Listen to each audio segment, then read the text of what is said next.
En medio de la celebración de una nueva Junta Nacional de la Democracia Cristiana, el grupo proclamó oficialmente la candidatura de la senadora y presidenta del partido, Carolina Goich. Vamos a analizar este tema, el contacto con el expresidente de la DC, Gutenberg Martínez. Gracias por su tiempo, muy buenos días.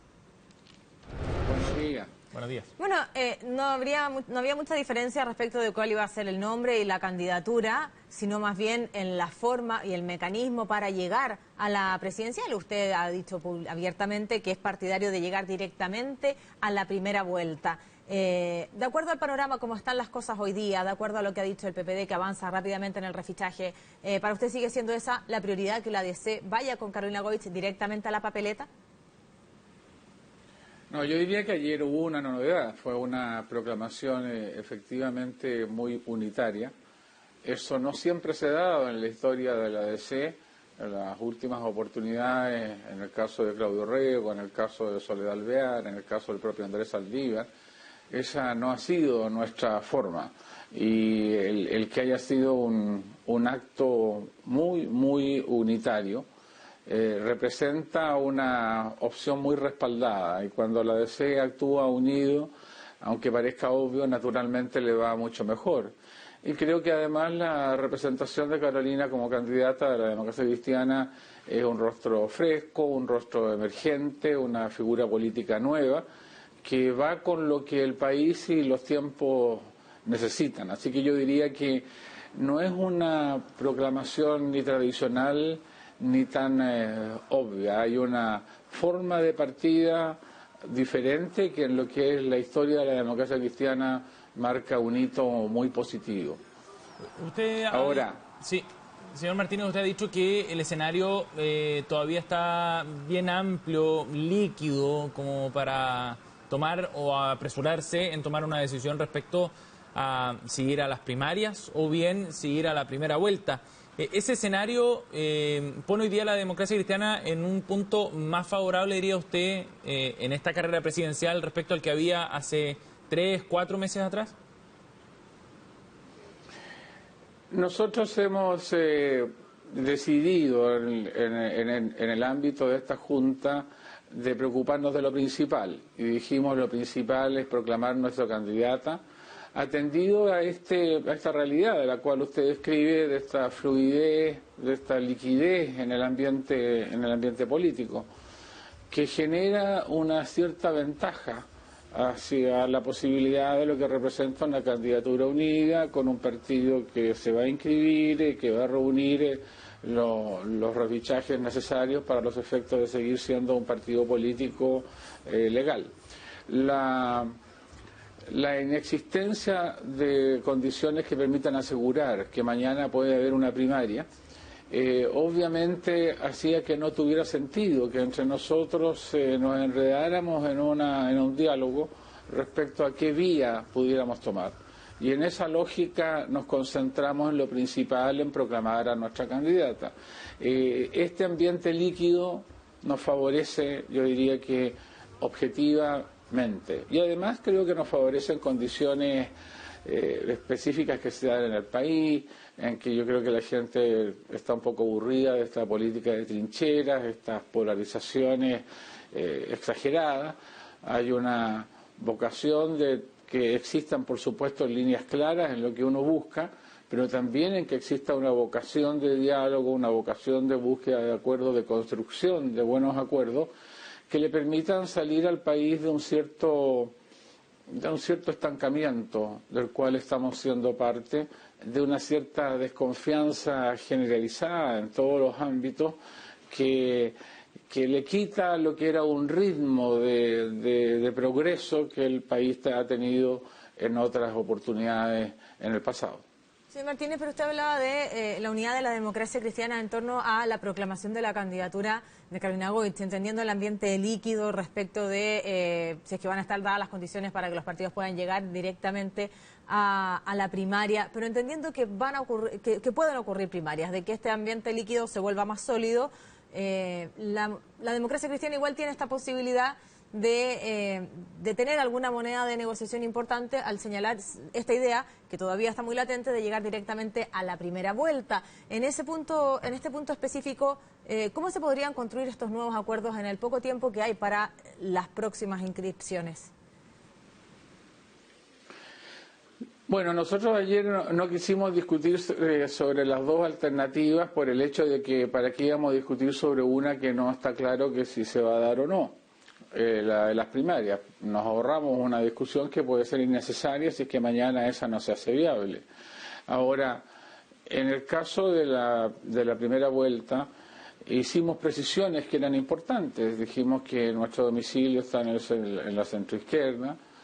Hicimos la precisión de que obviamente una opción de ese tipo también está en ese ámbito y que por lo tanto el acuerdo que debiera construirse en el caso que se asuma esa opción es un acuerdo entre la primera y la segunda vuelta en el ámbito de la centroizquierda, que por lo tanto aquí no se cae ningún aparataje como han habido algunos que han hecho anuncios premonitorios equivocados sobre la materia. También en nuestro voto político acordamos la opción de que vayan 2 listas parlamentarias desde el ámbito de la nueva mayoría, por una condición técnica de que no cabemos todos en una lista, y también por una cuestión que es muy importante, de abrir las listas a la posibilidad de incorporar nuevos nombres, de incorporar a mujeres, de incorporar a nuevos rostros, de renovar también, dar una oportunidad de renovación de lo que son las postulaciones, digamos. Y por lo tanto, aquí no hay nada de dramático. Hay cientistas políticos reputados que han señalado que además esto puede tener un efecto positivo en la democracia, que es algo que los políticos no deben olvidar. En el hecho, la primera vuelta es una primaria mejorada y ampliada, porque es una convocatoria a toda la ciudadanía. Si todos los candidatos llegaran a la primera vuelta, que yo creo que sería el ideal, no cabe ninguna duda que genera un espacio de mayor competencia. Y la mayor competencia es lo que reclaman los ciudadanos hoy día. Los ciudadanos quieren tener mayor diversidad, mayor expresión de diversidad. La homogeneidad de los dos bloques era indispensable en los primeros años, en los primeros gobiernos después de la dictadura. Hoy día lo que el país necesita es darle espacios para que se exprese esa diversidad. Expresada esa diversidad en la primera vuelta, después viene la necesaria creación de la gobernabilidad dentro de los acuerdos, en el caso nuestro, en el ámbito de la centroizquierda. Ahora, desde la nueva mayoría ya han criticado esta idea de las 2 listas parlamentarias. Por ejemplo, desde el Partido Socialista dicen que una lista unitaria es lo que permite mantener la unidad de todo el sector y permite la viabilidad de conservar mayorías en ambas cámaras, y así lo ven desde los otros partidos. ¿Cómo la ADC puede lograr convencer al resto de los integrantes de un conglomerado de esta estrategia, señor Martínez? Yo tengo una versión distinta. Entiendo que hay varios partidos que coincidimos en la idea de las 2 listas. Por de pronto el PPD, el Partido Radical y nosotros. El PC entiendo que está estudiando la situación, y el PS, sin perjuicio que ha tenido esa opinión desde un principio, entiendo que hay posibilidades que reestudie su opinión al respecto. Creo que los argumentos técnicos son poderosísimos. Las dificultades que tuvimos para generar un acuerdo en el plano municipal, el país los conoció, fueron hasta bochornosos. Y las dificultades para configurar una sola lista no son viables, absolutamente no viables. Pueden ser muy queridos por algunos desde un punto de vista político, pero técnicamente son imposibles. Por eso nosotros hemos optado por 2 listas. Y las implicancias en términos de resultados es otro tema a la discusión. Nuestra impresión, esto suma más y por lo tanto mejora también las expectativas parlamentarias. Usted ha señalado que llegar a la primera vuelta es como una primaria ampliada, porque ahí se ofrece mayor diversidad y mayor convocatoria también a la ciudadanía, pero también se corre el riesgo de distribuir los votos y que en este caso en la vereda del frente vayan con un candidato que haya sido dirimido en sus primarias y que pueda en este caso instalarse en el Palacio de la Moneda. Pero más allá de eso, yo quiero preguntarle sobre su análisis respecto a la continuidad de la nueva mayoría. ¿Qué le parece a usted si fue exitosa o no la nueva mayoría en la capacidad de ponerse de acuerdo y de miras también a lo que viene en pocos meses? Bueno, nosotros tenemos en eso un desafío, no cabe ninguna duda. El planteamiento nuestro es que hay una autocrítica respecto a lo que ha sido la nueva mayoría. Una autocrítica en la cual han participado y la han efectuado todos los partidos. No cabe ninguna duda que hemos tenido problemas, mucha divergencia. Eso se ha trasladado al ámbito del gobierno. No hemos tenido acuerdo en temas importantes. No hemos contado con un sistema decisional eficiente y oportuno en las relaciones partido-gobierno, gobierno-partido. No ha habido tampoco un sistema de relación entre el partido y el gobierno y los gobiernos y el partido que permita generar proyectos completos, que sean prolijos y que ya vayan con el respaldo de todos. No, en definitiva necesitamos nosotros decimos, hay una gradación en lo que son los niveles de acuerdos en política. Uno es un acuerdo político simple, otra cosa es una alianza electoral, otra cosa es un acuerdo político programático, que es lo que nosotros hemos tenido. Otra cosa mucho más arriba es una coalición, que es lo que tuvimos en los tiempos de la concertación, que exige una profundidad de acuerdos mayor, que le da más cohesión a un gobierno, le da más unidad en su acción, le da más claridad en una dirección. Nosotros hemos tenido en el gobierno a lo menos 2 direcciones y eso explica parte de nuestros problemas, parte de proyectos incompletos, parte de divergencias en el Congreso. Por lo tanto, si nosotros queremos mejorar el hándicap, una nueva mayoría que está en el 9% del respaldo de la ciudadanía, un gobierno que está entre el 20 y el 25% del respaldo de los electores, naturalmente tenemos que cambiar. Naturalmente no podemos hacer más de lo mismo y en los mismos términos, y en la misma estructura, y en la misma conformación de los acuerdos. Nosotros queremos hacernos cargo de esa crítica y de esa autocrítica. Aquí tiene que haber decimos nosotros, una coalición, un nivel de acuerdo superior y una coalición 2.0. ¿Y esa coalición 2.0, señor Martínez, incluye al Partido Comunista, por ejemplo? Esa coalición 2.0 incluirá a aquellos que puedan concurrir a ese nivel de acuerdos más profundos y que estén de acuerdo en un sistema de trabajo y en un sistema decisional y en un sistema de compromiso para con el gobierno del nivel que se requiera. Ese es un diálogo abierto, un diálogo democrático, en el cual se tiene que concurrir con la mejor de las voluntades, con la voluntad también de conceder, en que nadie puede imponer todo lo que uno quiera, pero sí que tiene que tener una estructura central de principios básicos en los cuales estemos de acuerdo, porque si no, son acuerdos fallidos, son acuerdos que no funcionan, son acuerdos que producen lo que estamos diciendo antes, un gobierno entre el 20 y el 25 y una nueva mayoría que tiene en la encuesta un apoyo del 9 o del 10%. Señor Martínez, solo para finalizar, usted ha definido cuáles son los niveles de acuerdo y usted, bueno, definió algunos, señaló cuál es el acuerdo programático y la distancia que hay con un conglomerado, pero que hay que avanzar hacia eso.